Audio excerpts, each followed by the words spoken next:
2 ஆண்டுகளுக்கு முன் 40,000 ரிங்கிட் லஞ்சம் கேட்ட 3 குற்றச்சாட்டை போலீஸ் கார்பரல் ஒருவர் மறுத்தார். நீதிபதி என் பிரிஷிலா ஏமமாலினி முன்னிலையில் குற்றச்சாட்டு வாசிக்கப்பட்ட போது 32 வயதுடைய சசாலி ரொக்மான் மறுத்தார். 1952 ஆண்டின் அபாயகரமான போதைப் பொருள் சட்டத்தின் 39B விதியின் கீழ் கைது செய்யப்பட்ட 29 வயது நபருக்கு எதிரான குற்றச்சாட்டை குறைப்பதற்கு லஞ்சம் பெற்றதாக சசாலி மீது குற்றஞ்சாட்டப்பட்டது. கடந்த 2022 ஆண்டு நவம்பர் 29 தேதி குபாங் பாசு பண்டார் டாருல் அமான் ஜாலான் இண்டஸ்ட்ரி என்ற முகவரியில் ஆடவர் ஒருவரிடம் 40,000 ரிங்கெட் லஞ்சம் கேட்டதாக சசாலி மீது முதல் குற்றச்சாட்டு கொண்டு வரப்பட்டது. அன்றைய தினத்தில் அதே இடத்தில் தனிப்பட்ட நபரிடம் ஒரு காருக்குள் இருந்து 10,000 ரிங்கெட் லஞ்சம் வாங்கியதாக இரண்டாவது குற்றச்சாட்டும்.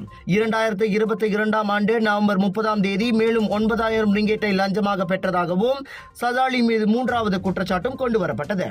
அந்த நபருக்கு 20,000 ரிங்கெட் ஜாமீன் தொகையை நீதிமன்றம் அனுமதித்தது. அவர் மீதான குற்றச்சாட்டு ஆகஸ்ட் 18 தேதி மீண்டும் மறுவாசிப்புக்கு செவிமடுக்கப்படும்.